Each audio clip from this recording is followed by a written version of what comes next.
Hello everybody, today in this video I'll show you how to easily find your friends on Facebook by using their contact number. So follow up with me. First we open the Facebook app and then go to the menu by tapping the three lines on the top right corner. From there we tap on settings and privacy and then we go to settings. We scroll down until we find upload contacts. We tap on it. Here you'll see that the continuous contact upload option is turned off. Tap on the toggle next to it just to turn it on, and then tap on get started on the bottom. From here you have to allow Facebook to access your contact. Just tap on allow.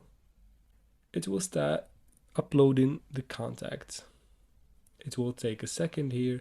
Once it's done, you will find all of the friends you have in your contacts, and that is the list you're looking for. I hope this video was helpful. If it was, don't forget to like and subscribe as usual, and also comment down below. Thanks for watching.